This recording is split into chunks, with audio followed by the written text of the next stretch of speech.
correct me if I'm wrong, but I've told the story before about how this channel started off as a good old-fashioned blog, right?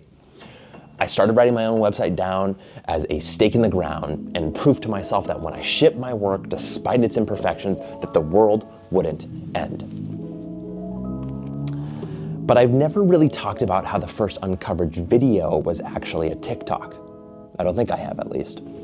Now, my TikTok story isn't that dramatic when you compare it to some of the stories that creators are experiencing right now, living in this world where uncertainty dominates as their platform's future sways violently between the interests between two of the most powerful nations on planet Earth. My video didn't blow up. I didn't keep posting. I never really committed to the app. But I did post there once. And it was the first video that I'd edited after a long, depressive hiatus away from creative video work. It was my return home to filmmaking. But there was this problem, which was that to make an account, I needed a profile picture. And so I sat there, app open on my phone, sort of pondering, what do I upload? A selfie? My old hair and asterisk logo that I'd made? No. I needed something new for that new moment, and I decided that I didn't want to wait. Procrastination wasn't going to get me anything. Real artists ship. So I swiped over to my Notes app, and I opened up the drawing tools, and I built out a simple logo that was meaningful to me, something I could use as a placeholder for my account. It was just 3 nearly concentric circles and 3 simple colors. Screenshot, select, upload, that was that. But here's the thing. It wasn't just a profile picture to me. It was a return to form. It meant something, if only to me. And because of that, 1 year, 4 months, and 12 days later, when I decided to commit to this YouTube channel, I knew which profile picture I needed to upload to truly make this channel mine. That was 1 year ago today, as I record this. Now, if there hadn't been TikTok, I would have never had the throwaway account to timidly ship my content to. And there would have never had this little icon that resembled my experiment in creativity. Of course, this stupid Notes app created screenshot of a symbol didn't make me creative again. TikTok wasn't the thing that changed my life, but my little logo did capture a feeling. I was ready to be back. Again, the logo can't make or break something by itself, but it can capture a feeling. And I think that's why I feel like everything about TikTok is so weird right now. Because that little musical note with a chromatic aberration has come to represent something different. The highlighted red and blue that once looked like the separate accent colors that have given way to something more obvious, a vast overlap between both sides. The tearing, those fraying edges that once evoked this energetic dancing and dreamy hyperpop have come to look a little more like something or someone alone, trembling in fear, or at least a little uncertain, concerned. Maybe something's coming. Maybe the end of the world.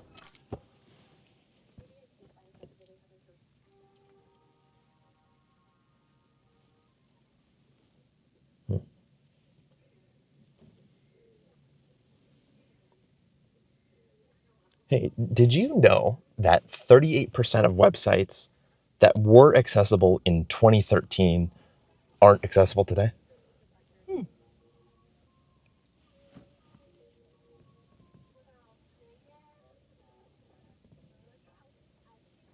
Oh, and apparently we're also going to lose 1/3 of local news sources by this year.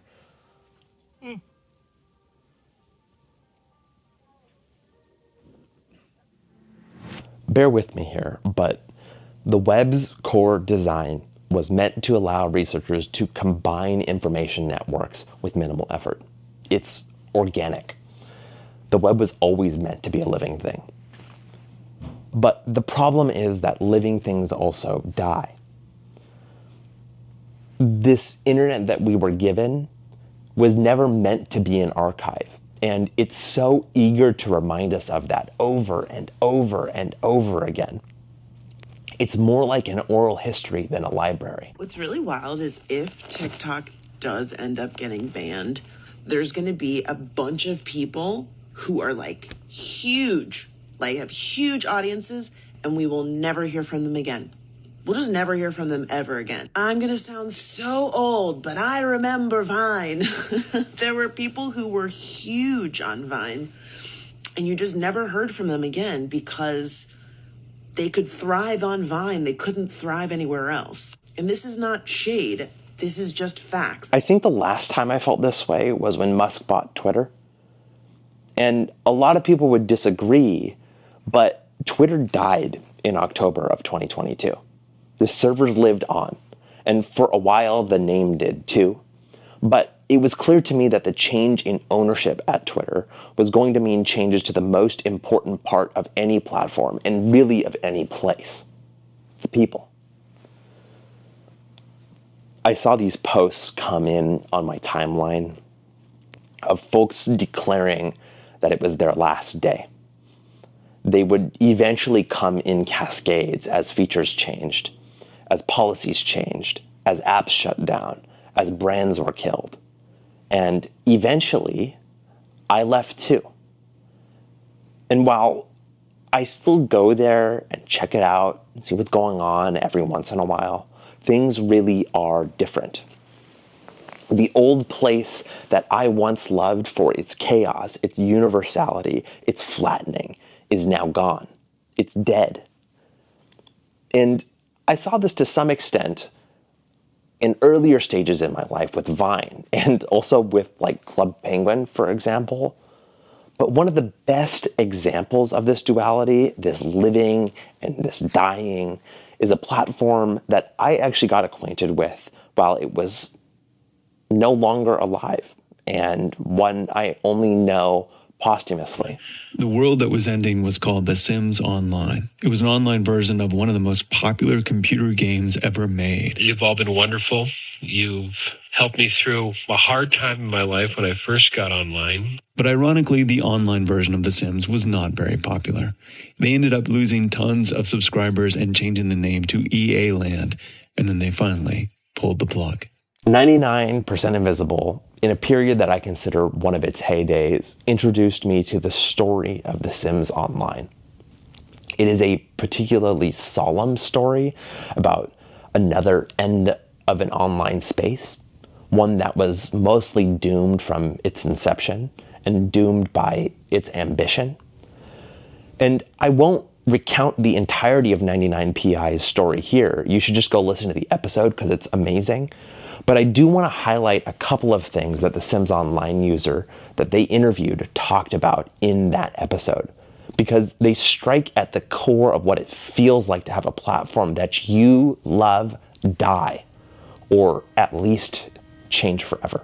The crowd that it attracted, I think, were people who just wanted to get together and sort of chat, meet strangers. And at the moment that Paul Monaco, aka Buddha Paul, found EA Land, it was exactly what he needed most. The thing that feels poignant about Buddha Paul's experience in The Sims Online is how it started with a trauma. My wife had a long-term illness. She, from a blood transfusion, she had hepatitis C. And the last 3 years or so of her life were pretty much a challenge for both of us. And after she passed away, I had absolutely no function other than to wake up, go to work, and go to sleep again. Our origin story with TikTok, like Paul's with The Sims, began in a time without access to others. TikTok is so unique as an app, and it is so unique contextually. You cannot overstate how important the pandemic was to the now success of TikTok. It was massive. With her illness, I didn't get out and socialize much. We weren't able to, go out to the bars and meet up with friends and have dinner. I totally desocialized myself. And this game was kind of a way for me to just kind of get back into living again. TikTok was a coping mechanism that we used as a facsimile for living again. And because of that, it became an addiction. It became its own life. Paul began to live for EA Land. He would play it for hours and hours. It was the first thing he did when he got home from work. And so when the world ended for Paul, so did his facsimile of life. In fact, no, his life, at least as it was at that time. You get this feeling like being on the deck of the Titanic. Anyone who actually stayed to the end was very much invested in the game on an emotional level. When they pulled the plug on the server, bits and pieces of the world started disappearing. The environment began to disintegrate. The texture on the trees flickered, and all the people froze and blinked out of existence. The actual ending was not with a bang, but with a whimper. And the last thing that they saw was basically just an error message, a server disconnect message.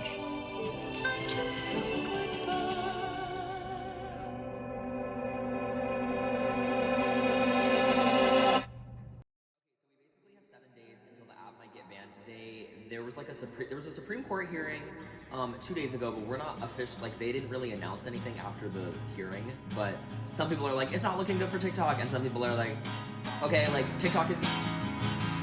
Who am I, if not my content? It's hard not to feel the disappearance of creative work as a different kind of death.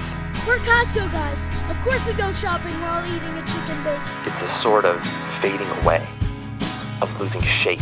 Hello, everyone. Paul Monaco here. Buddha Paul, as most of you know me as. You probably all heard the news. EA Land, The Sims Online closing down. I think August was the shutdown date, and they already stopped billing, so it's pretty much a done deal. I don't think we'll see a last hour saved here. I don't think there's going to be a next TikTok. The only thing that has had a similar culture to TikTok is actually probably like Tumblr and maybe Twitter. Nothing truly can match what it was like to have a mass amount of people migrate to one platform at once and use it as a way, as a tool, as a coping mechanism to share an experience together, like the pandemic.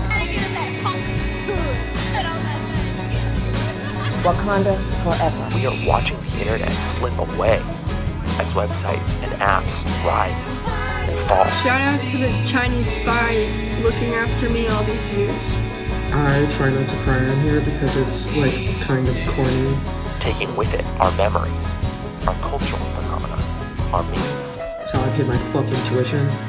It will be a shame if TikTok gets banned, but it's also a shame that many people don't even know what TikTok means.